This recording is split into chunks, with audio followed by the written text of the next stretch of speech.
आज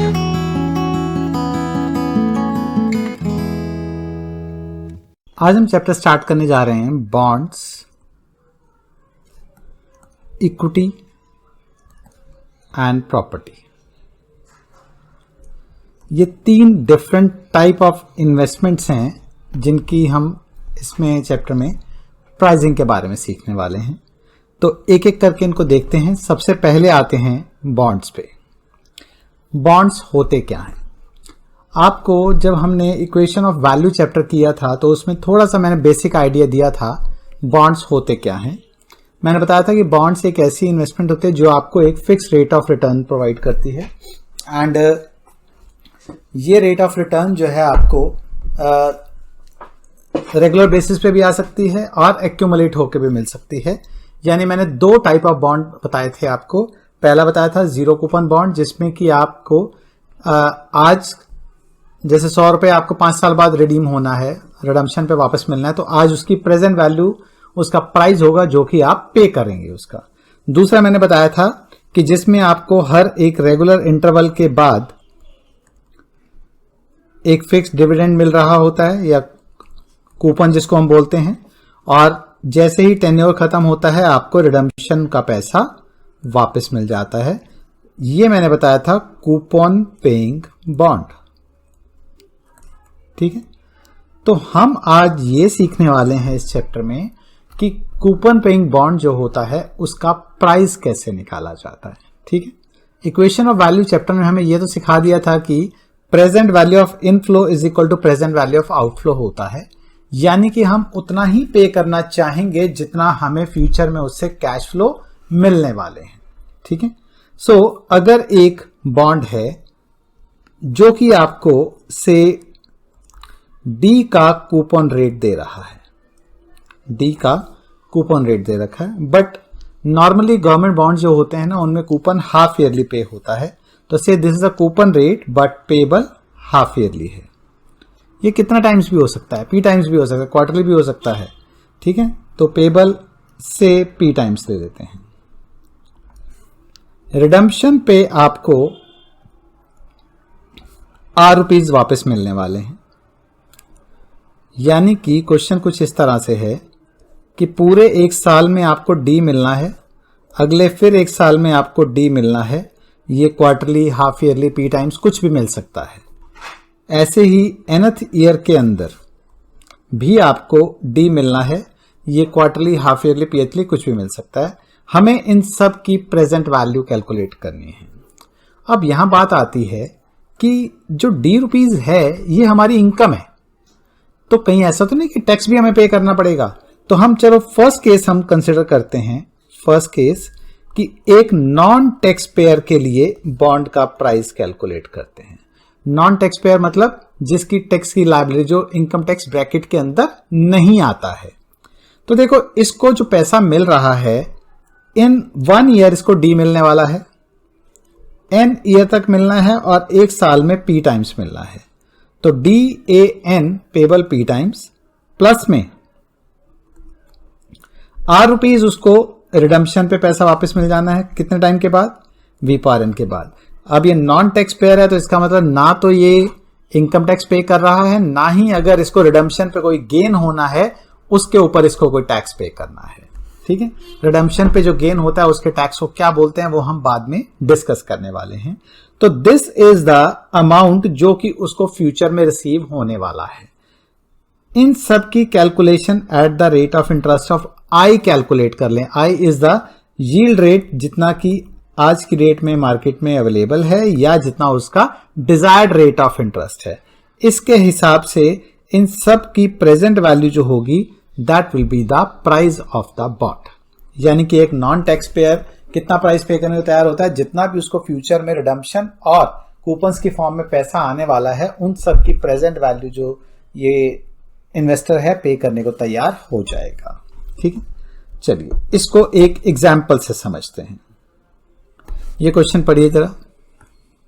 what price should an investor who require a yield of 8%, यानी उसको yield 8% की चाहिए है, कूपन 10% आ रहा है, कूपन 6% आ रहा है, उससे फर्क नहीं पड़ता, उसको यील्ड 8% की चाहिए है एंड डज नॉट पे टैक्स। तो मतलब ये टैक्स के लिए लायबल ही नहीं है, टैक्स की चोरी नहीं कर रहा, टैक्स के लिए लायबल ही नहीं है। पे ऑन 25 जुलाई 2005 फॉर ₹100 नॉमिनल, यानी कि बॉन्ड जिसका नॉमिनल यानी कि फेस वैल्यू ₹100 है, 7 ईयर का स्टॉक है, हाफ ईयरली कूपन है। इसका मतलब इसमें 1 साल, 2 साल, 3 साल, 7 साल तक हाफ ईयरली बेसिस पे, पहले साल में 12% पर एनम का कूपन है, तो 12% ऑफ फेस वैल्यू 100, यानी कि ₹12 का कूपन आना है, बट हाफ ईयरली आना है, तो ₹6 हाफ ईयर पे आएंगे, 6 यहां आएंगे, फिर 6 1.5 पे आएंगे और 6 फिर यहां 2 पे आएंगे, 6 6.5 पे आएंगे और 6 फिर यहां 7 पे भी आ जाएंगे और 7 पे उसका रिडम्पशन हो जाना है, यानी कि पैसे वापस मिल जाने हैं। 7 ईयर का स्टॉक है। Stock is redeemable at par. Redeemable at par का मतलब होता है कि जो उसकी फेस वैल्यू है अल्टीमेटली उसको वापसी उतना ही पैसा मिलेगा, ठीक है, यानी कि यहां पे 100 का 100 ही रहेगा। तो देखते हैं कि प्रेजेंट वैल्यू ऑफ इनफ्लो क्या होगा। ये होगा ₹12 आने हैं 1 साल में, 7 साल तक आएंगे हाफ ईयरली बेसिस पे, प्लस ₹100 आपको 7 साल के बाद मिलने हैं, तो 100V/7 हो गया, कोई टैक्स की बात हो ही नहीं रही है और यील्ड रेट ये 8% चाहता है। अब इसको अगर कैलकुलेट करना है तो 12 into I/I2 of A7 plus 100V/7 eight the rate of 8%, ये आपको टेबल में मिल जाएगा, ये टेबल में मिल जाएगा, ये टेबल में मिल जाएगा। 8% वाली में सारी वैल्यूज को पुट कर देना, आपका P निकल आएगा। P यानी कि इन्वेस्टर कितना प्राइस पे करने को तैयार हो जाएगा। ठीक है जी, चलिए नेक्स्ट आ जाओ। अब हर कोई ऐसा तो नहीं है कि टैक्स नहीं पे करता होगा, यानी कि कोई टैक्स ब्रैकेट में, हर कोई भी टैक्स ब्रैकेट में नहीं आता। अगर वो टैक्स पे कर रहा होता तो क्या होता, यानी कि अब बात करते हैं हम एक टैक्स पेयर की। फॉर अ टैक्स पेयर, अगर टैक्स पेयर है तो इसमें 2 तरह के टैक्स होते हैं। एक होता है इनकम टैक्स, जो रेगुलर कूपन्स जो आ रहे होते हैं उनके ऊपर लगता है, और एक होता है capital gain tax. If redemption is more than purchase price, जितने में खरीदा था उससे ज्यादा पैसे रिडम्पशन में मिल रहे हैं तो आपको कैपिटल गेन हो रहा है, यानी कैपिटल आपकी बढ़ के मिल रही है, कैपिटल का गेन हो रहा है, तो आपको कैपिटल गेन टैक्स पे करना पड़ेगा। अभी हम इसकी बात नहीं कर रहे, अभी हम सिर्फ इनकम टैक्स की बात करने वाले हैं। ठीक है, देखो साल में आने थे D, पर हर में से इनकम टैक्स का जो रेट है से T का है। ठीक है, T मतलब परसेंटेज की टर्म में अगर देखें तो 100% मैंने मान लिया। 100% मतलब अगर T% लिखूंगा तो T/100 लिखना पड़ेगा ना मुझे, या इसको T1 कह देते हैं क्योंकि हम T1 यूज करेंगे इनकम टैक्स के लिए और T2 यूज कर लेंगे बाद में कैपिटल गेन टैक्स के लिए। तो 100T1% हो गया। 100T1% का मतलब अगर 10% है तो फॉर्मूले में मैं 0.10 की जगह 10 भी लिख सकता हूं। चलो यहां पर मैं सिर्फ ये फॉर्मूला निकालने के लिए, फॉर्मूले को लिखने के लिए 100T% लिखा मैंने, अदरवाइज क्वेश्चन में 25% है तो आप सिंपली 0.25 लिखोगे। तो देखो जितना आपको साल में पैसा आना है उसमें से D into T1 तो आपका टैक्स कट जाना है, जितना आपको डिविडेंड या कूपन आने हैं उसका टैक्स भी कट जाना है। तो नेट में आपको जो पैसा आएगा वो कितना आएगा, D into 1 minus T1 आएगा। नेट में जो पैसा आएगा D into 1 minus T1 का आएगा एक साल में, बट आएगा कितनी बार, डिवाइड बाय 2 करके आएगा, यानी कि हाफ ईयरली बेसिस पे आएगा। तो आपके लिए एक साल का पैसा कितना है, D into 1 minus T1, कितने साल तक आना है, n ईयर तक आना है। एक साल में कितनी बार आना है, 2 बार, 4 बार या P टाइम्स आना हो सकता है। प्लस ₹R रिडम्पशन है, V/n कर लिया। यहां फिर से मैं अज्यूम कर रहा हूं कि अभी कैपिटल गेन टैक्स की मैं बात नहीं कर रहा। ठीक है, तो RV/n किया मैंने, तो ये मेरा रिडम्पशन का वैल्यू हो गया। आप बोलोगे अपॉन 2 क्यों नहीं किया? अपॉन 2 करके इंटू 2 कर दिया मैंने, क्योंकि बाहर क्या लिखा आया था? Total amount paid in 1 interest interval, और यहां इंटरेस्ट इंटरवल एनुअल ही होगा। तो ये आपका इसका प्राइस का फॉर्मूला हो गया। चलिए, ये तो बात हुई कि प्राइस का एक्सप्रेशन क्या है, प्राइस निकालना कैसे है। इसको एक एग्जाम्पल से समझ लेते हैं। एक ये क्वेश्चन देख लो। What price should an investor who requires a yield of 8% per annum and pay income tax 25%,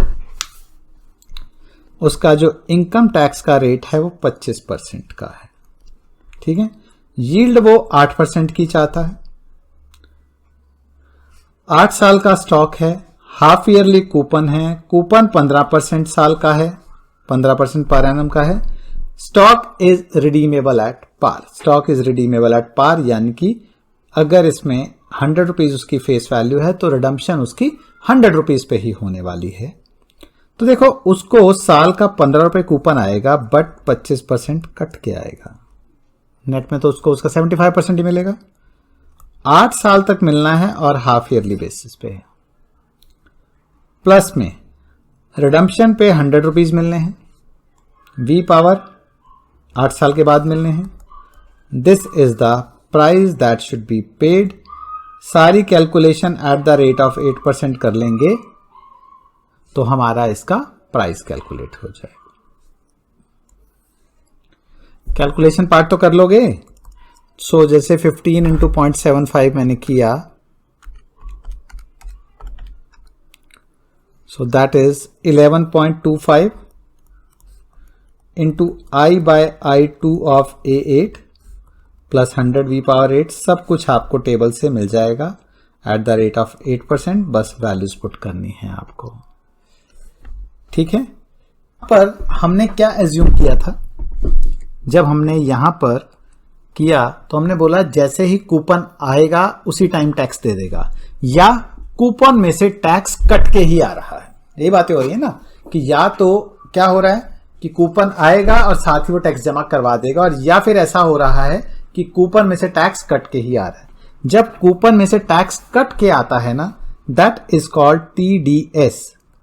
TDS मतलब tax deducted at source, tax deducted at source, यानी जहां पर इनकम जनरेट हुई उसी जगह पर ही, उसी सोर्स पे ही आपका टैक्स कट के आपको पैसा वापस मिला। नॉर्मली गवर्नमेंट ऐसा ही करती है कि टैक्स काट के देते, क्योंकि भरोसा नहीं होता उनको आपके ऊपर। ठीक है, मतलब भरोसा क्या, इन द सेंस कि भरोसा तो ठीक है आप दे दोगे टैक्स, बट उनको लगता है कि बजाय इसके कि 1 लाख बॉन्ड होल्डर्स हैं, 1 लाख लोगों से मतलब थोड़ा थोड़ा टैक्स इकट्ठा किया जाए, इसकी बजाय जो इंटरेस्ट पे करने वाला है, जो कूपन पे करने वाला है, वो सारे का सारा क्या करेगा, इकट्ठा टैक्स काट के वन टाइम में ही जमा करवा देगा। तो वो ज्यादा कंपैरेटिवली जो काम होता है थोड़ा सा आसान हो जाता है, और उसको सिर्फ जो इन्वेस्टर है उसको इंटीमेशन चला जाता है कि आपका टैक्स कट गया था और आपका जमा करवा दिया है, आपको नोटिफिकेशन आ गया। जब आप रिटर्न फाइल करेंगे तो आपको वहां पर अपना डिपॉजिटेड टैक्स का अमाउंट नजर आ जाएगा। ठीक है, चलिए। सो अगर टैक्स कट के ना आ रहा होता और आपको यह बोला होता कि जैसे ही आपके पास कूपन आए उसके 2 महीने बाद, 3 महीने बाद, 4 महीने बाद, मतलब स्पेसिफाइड होगा इतने टाइम के बाद आपको टैक्स डिपॉजिट करना होगा। यानी वो कहते हैं हम आपको पूरा पैसा देंगे, बट टैक्स आपको खुद को डिपॉजिट करना होगा। This is the case of deferred income tax. Deferred income tax का मतलब आपको ₹D पूरे 1 साल में आने थे, वो आएंगे, अगले साल आने थे वो आएंगे। सपोज D इंटू T1 जो टैक्स बन रहा था उसके लिए एक डेट स्पेसिफाई कर देंगे कि कूपन के 2 महीने बाद, कूपन के 4 महीने बाद, कूपन के 3 महीने बाद, कि जब भी आपको कूपन आएगा, जैसे D/2 का आपको कूपन आया तो D/2 इंटू T1 किया, D/2 इंटू T1 किया, this is the amount of tax, क्योंकि D/2 इज द कूपन जो आपको एक बार में रिसीव हो रहा है। सो D/2 into T1 is the amount of tax. ये आपको कूपन रिसीव करने के इतने टाइम के बाद डिपॉजिट करना है। ठीक है, तो सपोज ये टैक्स हम सिक्के पीरियड के बाद डिपॉजिट कर रहे हैं। तो फॉर्मूले पे हम बाद में आते हैं, पहले मैं इसका आपको क्वेश्चन करवाऊंगा, उससे आपको फॉर्मूला समझने में बहुत आसानी हो जाएगी। ये क्वेश्चन देखिए जरा, एक 10 साल का बॉन्ड है, फेस वैल्यू उसकी 100 है, हाफ ईयरली कूपन है 8% पर एनम के, रिडम्पशन यील्ड यानी कि जो यील्ड रिक्वायर्ड है वो 10% की है। अब रिडम्पशन यील्ड का मतलब होता है कि अगर आप रिडम्पशन तक अपने पास रखोगे तो आपको इतने % की रिटर्न आएगी, ठीक है। It is redeemable at par, what price should an investor paying 25% tax on income pay for this bond? Tax payments are due 4 months after each coupon is received.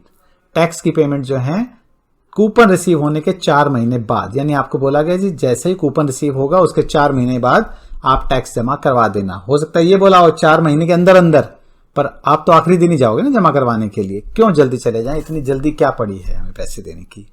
So coupon जो है हमारा 8% साल का है, यानी कि 8 रुपए साल का है।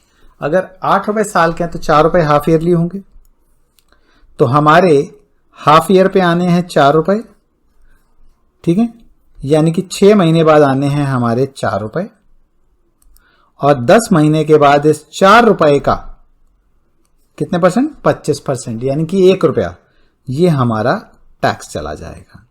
फिर 12 महीने पे आएंगे हमारे 4 रुपए, और फिर 16 महीने के बाद हमारा 1 रुपया टैक्स चला जाएगा। फिर 18 महीने पे आएंगे हमारे 4 रुपए, और फिर 18 और 4 22 महीने पे हमारा 1 रुपया टैक्स चला जाएगा। ऐसे ही 10 साल तक होता रहेगा। 10वें साल के एंड पे आएंगे 4 रुपए, और 10 साल और 4 महीने के बाद 1 रुपया आप टैक्स दोगे, और 10 साल के बाद आपको रिडम्पशन का 100 रुपया भी मिल जाएगा। ये मत सोचना कि हमारे पास तो आखिरी में 100 रुपये आ ही गए पूरे, हम 1 रुपया टैक्स आखिरी वाला ना जमा कराएं तो क्या होगा। इसके बारे में मुझे बताने की जरूरत नहीं है कि इनकम टैक्स वाले कैसे कैसे पैसे आपसे वसूल सकते हैं, ठीक है। सो उसकी हम बात नहीं करेंगे।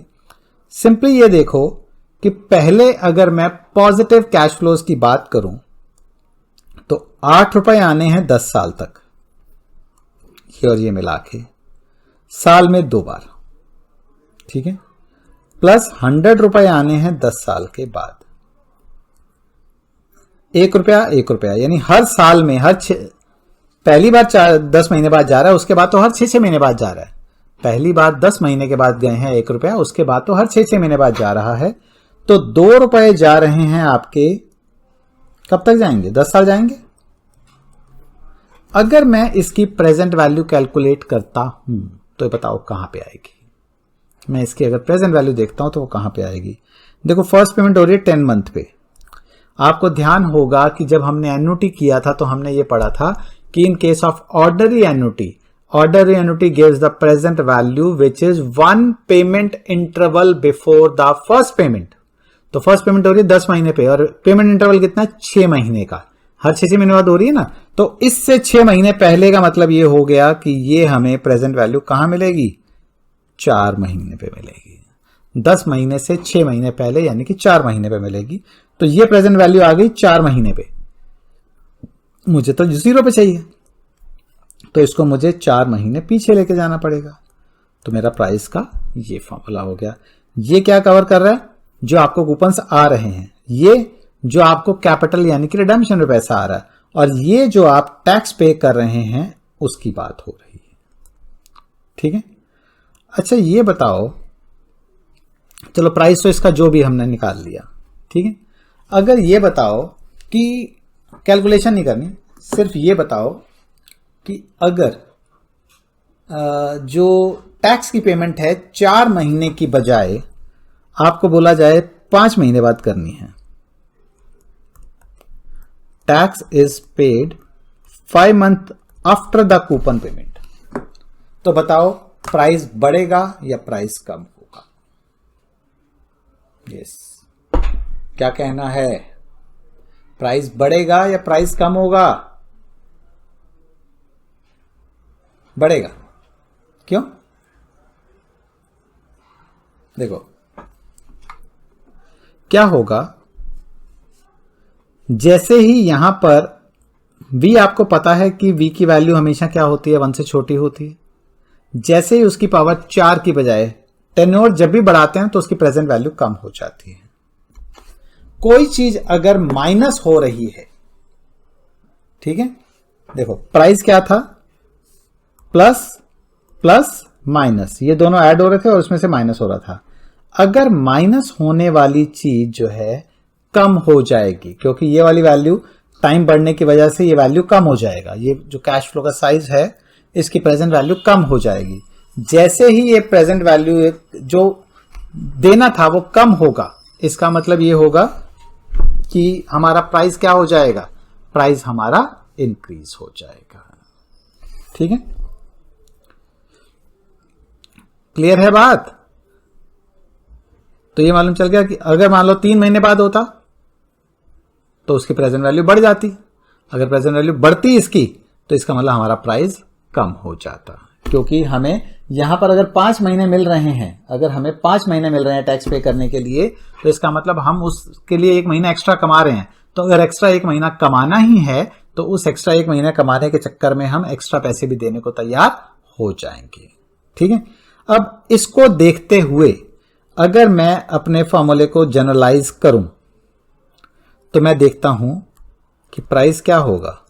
देखो डी तो मुझे पूरे n ईयर तक पेबल PH3 आएगा, R रुपीज मुझे n ईयर्स के बाद आ जाएंगे। D इंटू T1 मेरा n ईयर तक PH3 होगा, बट अगर ये 2 महीने बाद पेबल है तो v की पावर 2/12 करिए, अगर 3 महीने बाद v की पावर 3/12, और अगर k पीरियड के बाद है तो ये v इंटू k हो जाएगा। ठीक है, यहां पर क्या मैं मान रहा हूं कि ये k पीरियड, k की वैल्यू 3/12 है तो 3 महीने बाद पे हो रहा है, k की वैल्यू 2/12 है तो 2 महीने बाद पे हो रहा है। तो ये मेरा जनरल फॉर्मूला बन गया कि ये रिसीव हुआ कूपन, ये रिसीव हुआ कैपिटल, और ये चला गया टैक्स, यानी जो नेट आ रहा है उतना ही तो आप देने को तैयार होगे। तो this is the coupon payments, this is the redemption payment, minus में टैक्स पेमेंट, माइनस में टैक्स पेमेंट। अच्छा, अगर हमने फर्स्ट केस लिखा था जिसमें टैक्स पे नहीं करता था, सेकंड हमने देखा जिसमें टैक्स पे करता है, सब कुछ सेम रहे तो टैक्स पेयर ज्यादा प्राइस पे करेगा या non tax payer? Non tax payer, क्योंकि नॉन टैक्स पेयर को अपने कुछ देना तो है ही नहीं। अगर वो टैक्स नहीं देना चाहता, टैक्स उसको नहीं देना पड़ रहा, तो इसका मतलब उसका कुछ माइनस तो हो ही नहीं रहा। तो पी की वैल्यू अगर जब हम निकाल रहे हैं, कूपन है, रिडम्पशन है, टैक्स नहीं है, तो कुछ अगर माइनस नहीं हो रहा तो ऑब्वियस ही बात है कि जो टैक्स का अमाउंट की प्रेजेंट वैल्यू होगी उसके अमाउंट से ये प्राइस जो है वो इंक्रीज हो जाएगा। ठीक है, तो नॉन टैक्स पेयर हमेशा ज्यादा इन्वेस्टमेंट के लिए ज्यादा प्राइस पे करने को तैयार हो जाता है। अब आते हैं, मान लो आपको प्राइस पे कर दिया आपने, इफ प्राइस इज गिवन, कि आप कितना प्राइस पे कर चुके हैं ये तो आपको पता है, प्राइस इज गिवन। अब यील्ड पता थी तो हमने प्राइस निकाला था। अब अगर यील्ड निकालनी हो, ठीक है, तो प्राइस दिया होना चाहिए। तो हमारा जो अब टास्क है that is calculation of yield. अब यील्ड जो है ना 3 कैटेगरीज की होती है। एक होती है GRY, that is gross redemption yield. एक होती है NRY, नेट रिडम्पशन यील्ड, और तीसरी होती है रनिंग यील्ड। एक एक करके समझते हैं। ग्रॉस रिडम्पशन यील्ड का क्या मतलब है? If tax is not considered in calculation of price, अगर चाहे टैक्स का रेट दिया भी हो, बट अगर आपको ग्रॉस रिडम्पशन यील्ड निकालने को बोला है ना, तो आपने टैक्स का पोर्शन नहीं लेना, टैक्स को कंसिडर नहीं करना है। ठीक है, if tax is not considered in the calculation of yield, then the yield so obtained is called gross redemption yield. Net redemption yield, if tax is considered. If tax is considered in calculation of price, then the yield so obtained is called net redemption yield. And next आती है running yield.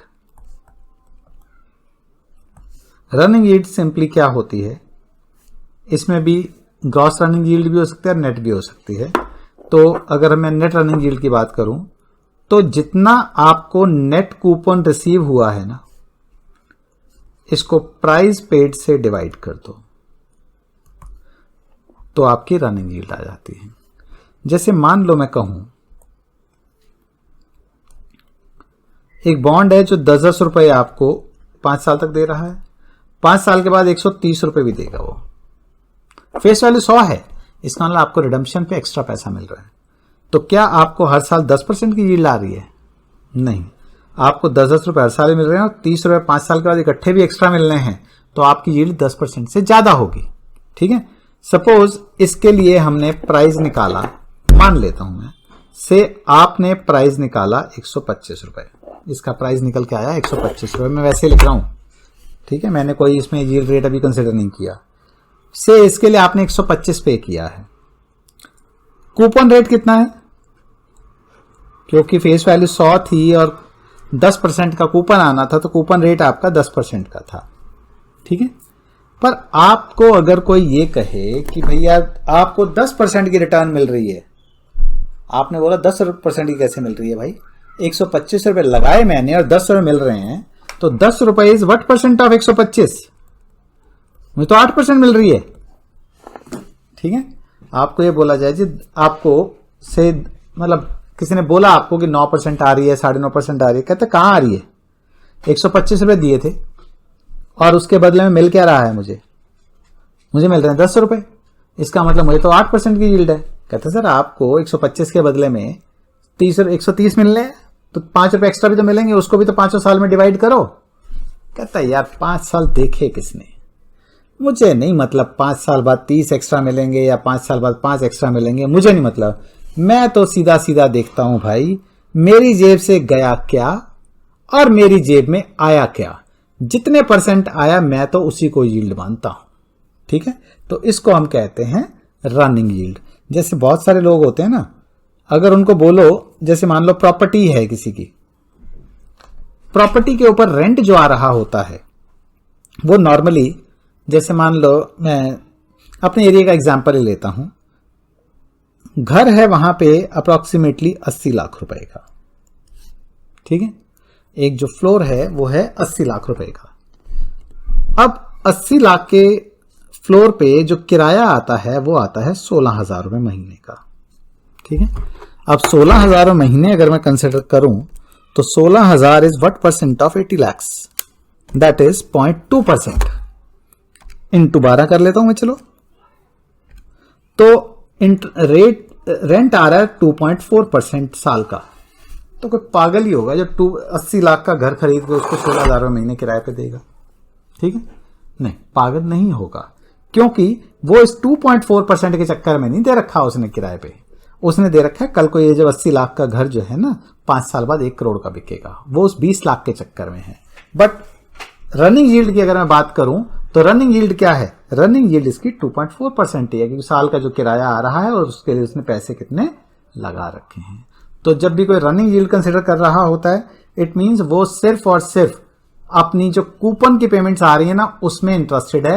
Redemption कब होगा, कैसे होगा, कितने में होगा, profit पे होगा, लॉस पे होगा, उससे उसको कोई मतलब नहीं होता. ठीक है. सो बात समझ आ गई. What is running yield?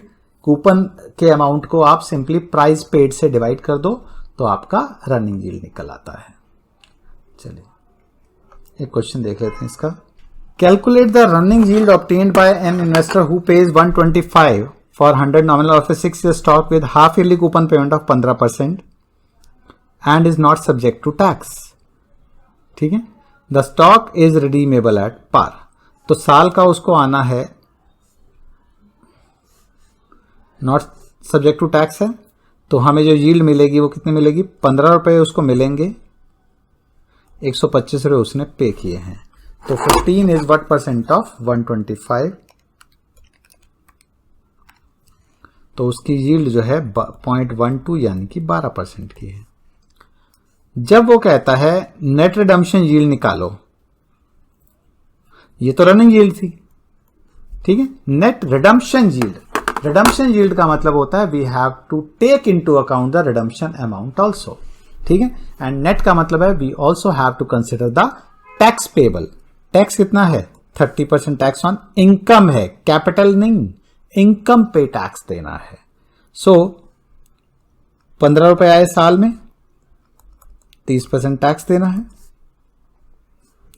कब तक आएंगे, 6 ईयर स्टॉक है, हाफ ईयरली कूपन है, रिडम्पशन एट पार है तो 100 आएगा, v की पावर 6 साल के बाद, ठीक है।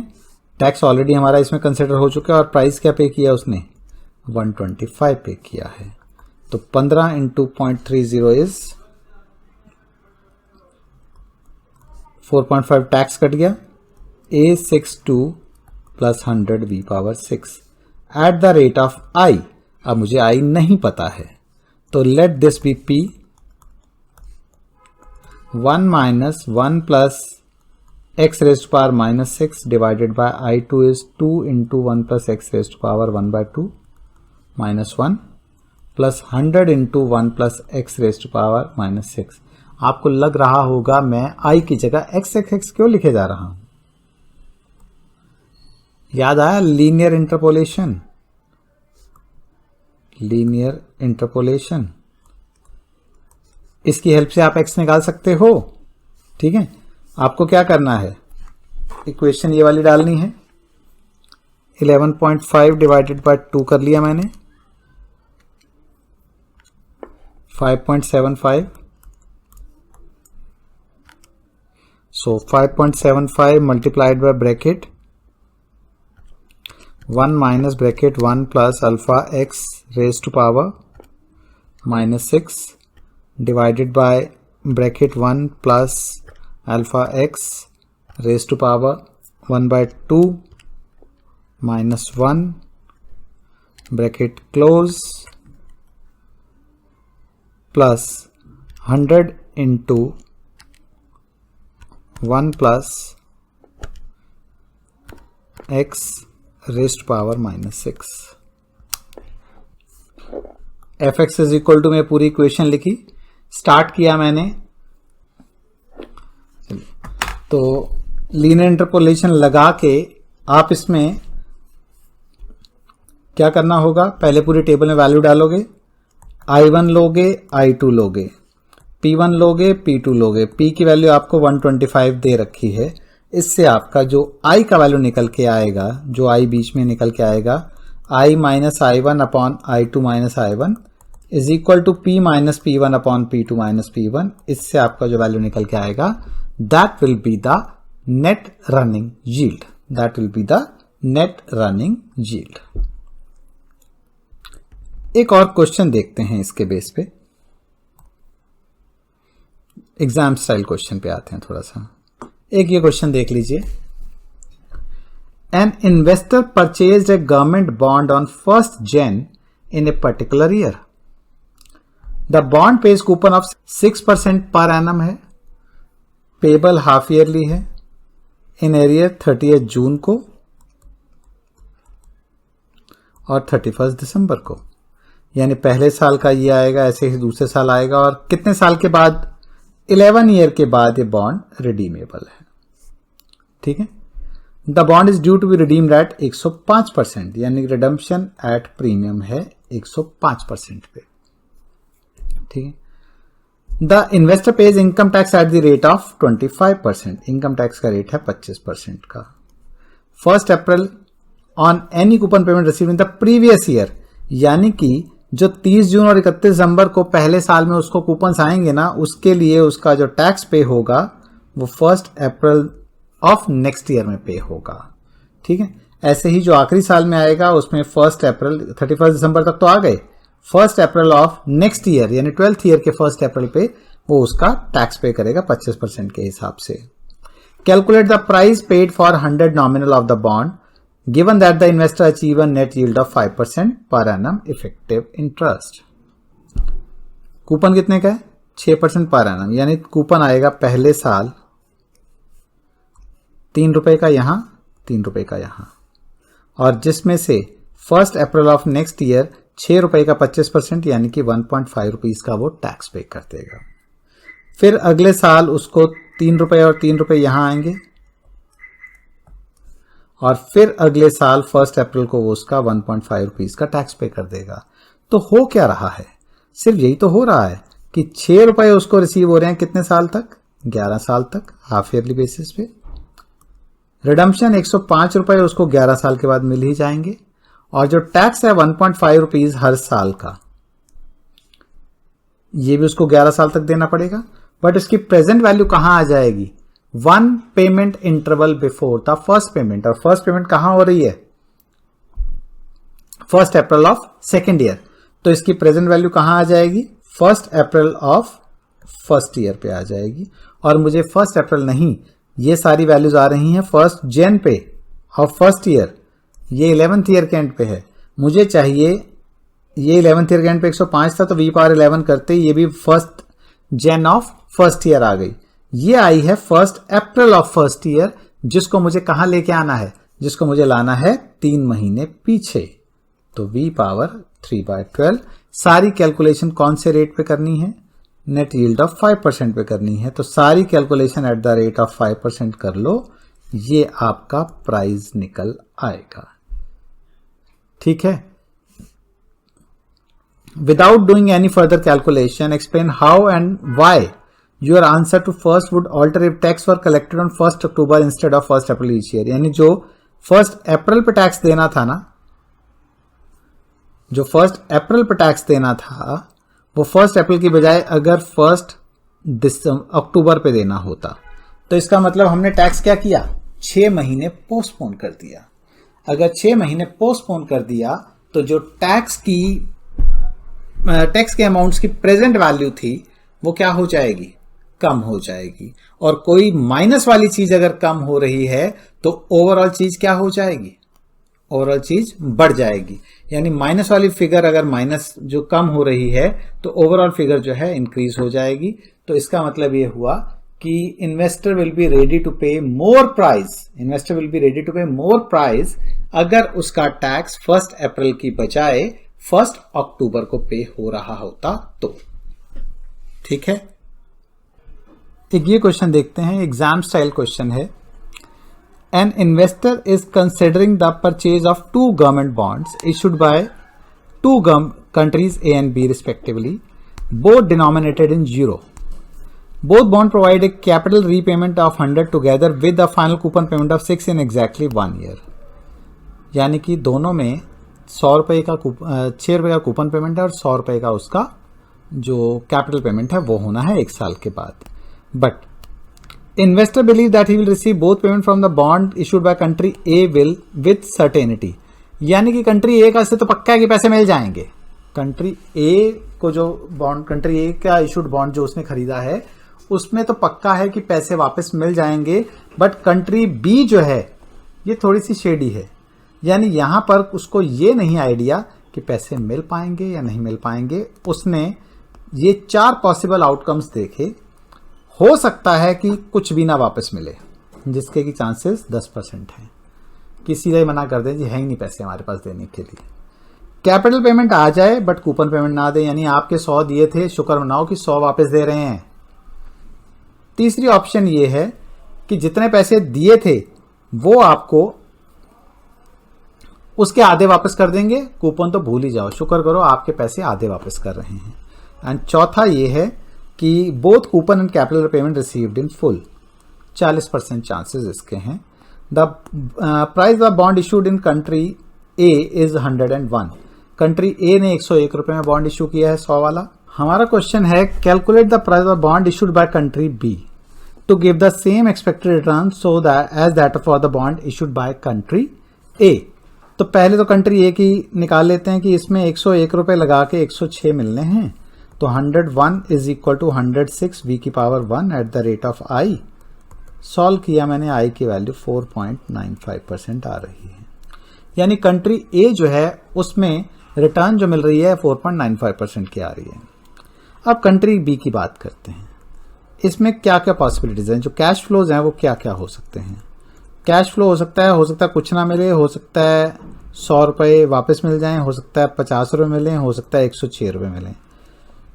कुछ ना वापस मिले, इस बात की प्रोबेबिलिटी कितनी है? 0.1। 20% चांसेस है कि मेरे दिए हुए पैसे तो वापस मिल जाएंगे। 30% चांसेस है कि मेरे दिए हुए पैसे आधे मिलेंगे, और 40% चांसेस हैं कि मेरे पैसे पूरे वापस आ जाएंगे विद कूपन। तो एक्सपेक्टेड कैश फ्लो कितना हो गया? 0, 20, 15 and this is 106 into 0.4, that is 42.4। इन सबको ऐड किया, 42.4 प्लस 35, दिस इज 77.4। तो एक साल बाद जो एक्सपेक्टेड कैश फ्लो है वो है 77.4। ठीक है, तो इसकी प्रेजेंट वैल्यू निकालनी, क्योंकि प्राइस ऑफ बी क्या होगा? Price of B is 77.4 v power 1 at the rate of 4.95%। तो प्राइस ऑफ बी हमारा निकल के आ रहा है 73.749। ठीक है, यानी कि बॉन्ड बी कंट्री के बॉन्ड के लिए वो 73 रुपीज़ देने को तैयार होगा, जबकि ए के लिए वो 70 कितने? ए के लिए उसने 106 के लिए 101 रुपये देने को तैयार था। फिर हमसे पूछा गया है gross redemption yield from the bond issued by country B. अब बताओ इसमें ग्रॉस रिडम्पशन यील्ड क्या आ रही है? देखो, ग्रॉस रिडम्पशन यील्ड का मतलब होता है कि रिडम्पशन आपकी हो रही है, रिडम्पशन पे पूरा पैसा आपको आ रहा है। तो 73.749 लगा के एक साल के बाद अगर 106 आने हों, ठीक है, तो हम क्या करेंगे? 73.749 into 1 plus I power 1 is equal to 106। इससे हमारी यील्ड आ रही है 43.731। पहले वाले की यील्ड आ रही थी 4%, 4.95%, इसकी आ रही 43%। इसलिए क्योंकि रिस्क कितना ज़्यादा है। एंड मैंने प्रैक्टिकली देखा हुआ है, एक कंपनी है, अब तो बंद हो गई है खैर, DHFL, दीवान हाउसिंग फाइनेंस लिमिटेड। इन्होंने अपने बॉन्ड की रीपेमेंट में डिफ़ॉल्ट किया था। तो इनके बॉन्ड का जो मार्केट प्राइस था, मतलब एक कूपन पेमेंट में इन्होंने डिफ़ॉल्ट किया कि नहीं है हमारे पास देने के लिए, तो जैसे ही नेक्स्ट डे था ना, अभी उसके बॉन्ड का प्राइस एकदम से 1000 वाले बॉन्ड का प्राइस मार्केट में 600 650 होना शुरू हुआ था, क्योंकि लोगों को लगना शुरू हो गया था कि जिन्होंने कूपन नहीं दिया वो कैपिटल पेमेंट कहाँ से करेंगे, तो जो मिलता है ले लो, अब कौन देगा।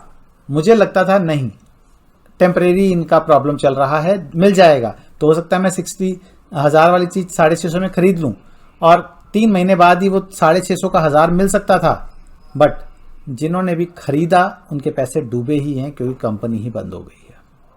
ठीक है, सो जो यील्ड है, रिडम्पशन यील्ड, वो अगर बहुत ज़्यादा आ रही है तो इसका मतलब उस बॉन्ड के अंदर रिस्क बहुत ज़्यादा इन्वॉल्व है। और इसमें तो नज़र आ ही रहा है कि सिर्फ 40% चांस है कि आपके पैसे आएंगे, बाकी सारे चांसेस किस बात चीज़ के हैं? हो सकता है आपके कैपिटल डूब जाए, हो सकता है आपको कैपिटल का आधा मिल जाए और कूपन ना मिले, और हो सकता है कुछ भी ना मिले आपको पैसा वापस। ठीक है, नेक्स्ट पार्ट हमें बोला गया है, explain why the investor might require a higher expected return from bond issued by country B than from the bond issued by country A. वो तो यार सीधी सी बात है, जितना ज्यादा रिस्क उतना ज्यादा बंदा रिवॉर्ड एक्सपेक्ट करता है। तो risk is higher for country B's bond. ठीक है, चाहे उनकी ग्रॉस रिडम्पशन यील्ड जो हमने ली थी वो क्या लेके चले थे, जो gross redemption yield is the expected returns are equal, तो इन्वेस्टर में want a higher expected return to compensate for the higher risk. हमने जो प्राइस निकाला था वो तो 4.95% के हिसाब से निकाला था, बट जो इन्वेस्टर है वो बहुत ज़्यादा रिटर्न चाहेगा, क्योंकि उसको उसमें रिस्क ज़्यादा इन्वॉल्व लग रहा है। क्वेश्चन कहता है fix interest bond page, coupon है 5% का, 2025 फर्स्ट मार्च को रिडीम होना है, 1 मार्च 2007 को immediately after the payment of the coupon then due, gross redemption yield इतनी आ रही है। हमें 1 मार्च 2007 को इसका प्राइस निकालना है। इश्यू कब हुआ था इस बात से हमें मतलब नहीं होना चाहिए, हमें प्राइस जो है इस बात पर डिपेंडेंट है कि फ्यूचर में उसके रिलेटेड कैश फ्लोज क्या क्या हैं। देखो 1 मार्च 2007 को हम कंसिडर कर रहे हैं प्राइस निकालना, और 1 मार्च 2025 को उसकी रिडम्पशन है, यानी कि 18 साल के बाद। ठीक है, एंड कूपन कितने का है? 5% पर एनम का कूपन है। तो इसका प्राइस अगर निकालना हो तो 5 रुपये का कूपन आना है कितने साल तक? 18 साल तक आना है। 3.158% पे प्लस में 100 रुपये हमें वापस मिलने हैं 18 साल के बाद एट द रेट ऑफ 3.15। ठीक है, ये कैलकुलेट कर लो। सॉल्व किया हमने, प्राइस आ रहा है 125 का। ठीक है ना, ये तो हो गया first part. On 1 March 2012 immediately after the payment of the coupon then due, यानी कि 7 पूरा बीत चुका है, 8 बीत चुका है, 9 बीत चुका है, 10 पूरा 11, 1 मार्च 2012 पे हम आ गए हैं। The gross redemption yield of the bond 5% की थी। अब बताओ नया प्राइस इसका क्या होगा। अब देखो हम कहाँ खड़े हैं, अब 5 साल बीत चुके हैं, तो 18 में से 5 साल चले गए, तो अब हम खड़े हैं 1 मार्च 2012 पे, और हमें जाना है 1 मार्च 2025 तक। ठीक है, तो 5 रुपये आने हैं हमें 13 साल तक, हाफ ईयरली का कोई चक्कर नहीं है इसमें, प्लस में 100 रुपये आने हैं हमें 13 साल के बाद एट द रेट ऑफ 5%। ठीक है, इससे प्राइस की वैल्यू निकल रही है ₹100। ठीक, इससे वैल्यू निकल रही है ₹100 ना। थर्ड पार्ट क्या कहता है? A tax free investor purchase the bond on 1 March 2007 और sold the bond on 1 March 2012। उसने 1 मार्च 2007 को ये बॉन्ड खरीदा। कितने का खरीदा था? 125 को, जिस दिन उसका प्राइस था, और 1 मार्च 2012 को उसने बेच दिया 100 रुपये का, क्योंकि जितना उसका प्राइस है। तो अब हम निकालना चाहते हैं कि उसको यील्ड क्या आई है। तो देखो 125, 5 रुपये आए उसको 5 साल तक, और 100 रुपये उसको मिल गए 5 साल के बाद। ये सारी कैलकुलेशन करो at the rate of 0%, at the rate of I, तो आई हमारा 0% आ रहा है। लॉजिक सीधा सा है, 5 रुपये आपको 5 साल तक आने हैं, 25 रुपये आए, और 100 रुपये यहाँ आने हैं। इसका मतलब है 5 × 5, 25 रुपये यहाँ आ रहे थे तो इंटरेस्ट कोई नहीं मिल रहा होगा, और 100 रुपये यहाँ आ रहे थे इंटरेस्ट कोई नहीं मिल रहा होगा, तभी तो 125 बनते। तो इसका मतलब इससे आई की वैल्यू 0%। सो इन्वेस्टर को 0% रिटर्न मिली। अब आप बोलोगे 0% क्यों? जब उसने खरीदी थी तो उसको 3.158% की रिटर्न आ रही थी, तो अब 0% कैसे हो गई? क्योंकि अब मार्केट में बॉन्ड का प्राइस गिर गया है, इसलिए पहले जो उसने सोच से चल रहा था कि मुझे रिडम्पशन जो है मेरी कब करवाऊंगा, मैं 1 मार्च 2025 को करवाऊंगा, तो अब हमें देखना पड़ेगा कि 1 मार्च 2025 के हिसाब से इस बॉन्ड का प्राइस तो 100 रुपये बनता है। मतलब 100 रुपये के हिसाब से जो इसकी जो कैलकुलेशन होगी इसके प्राइस की, अगर ये रिडम्पशन तक रखता तो हो सकता है इसकी रिटर्न 0% ना आती। रिडम्पशन तक रखता तो हो सकता है इसकी प्राइस वैल्यू 0 ना आती, बट रिडम्पशन पे इसने, और वैसे भी हो सकता है उस बीच में इंटरेस्ट रेट में ऐसी फ्लक्चुएशन आती कि बॉन्ड का प्राइस जो है इसका किसी पॉइंट ऑफ टाइम पे इंक्रीज हो जाता। ठीक है, देखो 125 रुपए लगाए थे और 5-5 रुपए 5 साल तक आए, 100 रुपए 5 साल के बाद आ गए, तो मिले ही 125 और 125 तो लगाए थे। इसका मतलब उसकी रेट ऑफ रिटर्न क्या हो गई? 0% हो गई। अब आप सोच रहे होगे खरीदते टाइम तो उसने 3.158% था, उस टाइम रिटर्न कम थी, तो उसके कॉरेस्पॉन्डिंग उसने प्राइस ज्यादा पे किया। अब क्योंकि मार्केट में जितना कूपन रेट है उसका उतने % की ही रिटर्न चल रही है, तो इसलिए जो भी उसने 5 साल के अंदर, हाँ अगर यही इसने 6 साल के बाद की बात करते, 6 साल के बाद की बात करते और 6 साल के बाद इसका बिक गया होता, ठीक है, 100 रुपये वापस मिल गए होते, तो हो सकता है इसको कुछ ना कुछ बच जाता, क्योंकि 125 लगाए थे और 130 इन टोटल मिल गए होते तो कुछ मिल जाता। बट यहाँ पर क्योंकि 125 लगा के 125 मिल रहे हैं तो उसको कुछ भी रिटर्न नहीं मिली है, ठीक है। Explain without doing any further calculation how your answer to part 3 would change if the bond were due to be redeemed on 1 March 2035 rather than 1 March 2025, ठीक है। यानी कि अगर ये 2025 की बजाय 2035 में रिडम्पशन होती तो क्या होता, ठीक है। तो देखो सीधा सा है, जितना बॉन्ड का टर्म ज्यादा होगा ना, longer term bonds are more volatile. इसका मतलब है कि जब हमने 1 मार्च 2007 को और 3.158% पे हमने प्राइस निकाला था और 1 मार्च 2012 को इसका प्राइस हमने 5% पे निकाला, तो प्राइस में जो फॉल आया था सिर्फ 25 रुपए का आया था। पहले 125 प्राइस था, अब 100 रुपए प्राइस है, तो प्राइस में फॉल जो आया था सिर्फ 25 का आया था। अगर इसका टेन्योर ज्यादा होता ना तो फॉल जो आता वो ज्यादा आया होता, ठीक है। इनकम जो है वो अनचेंज रहती, income received over the period would be unchanged, the overall return जो होता है ना वो उसकी कम हो जाती, क्योंकि उसकी जो कैपिटल वैल्यू होती वो ज्यादा गिर जाती, ठीक है। तो अगर आप कैलकुलेट करना चाहो तो मान लो मैं 1 अप्रैल 2007 को इसका प्राइस निकालता ना, तो इसका प्राइस निकल रहा था 133.91 और 1 मार्च 2012 को इसका अगर मैं प्राइस निकालता तो वो निकल रहा था 100, ठीक है। तो पहले मैंने फॉल कितना दिखाया था, 125 से 100 हुआ था, यानी कि 25 रुपए का फॉल आया था। अब यहां पर 33.91 का फॉल आ जाता, ठीक है। तो 33.91 का फॉल मतलब कि अब हम बोलते जी ये 133.91 का खरीदा, 5 रुपए उसको आए 5 साल तक, 100 रुपए आए 5 साल के बाद, तो 133 रुपए लगा के 125 आए हैं उसको, तो उसकी रिटर्न जो होती वो तो नेगेटिव हो जाती उस केस में। फिर चलिए, तो ये हमारा जो फर्स्ट क्लास है ये कंप्लीट हुआ। इसके अंदर हमने क्या क्या किया, बॉन्ड के हमने प्राइस निकालना सीखा, फर्स्ट नॉन टैक्स पेयर के लिए,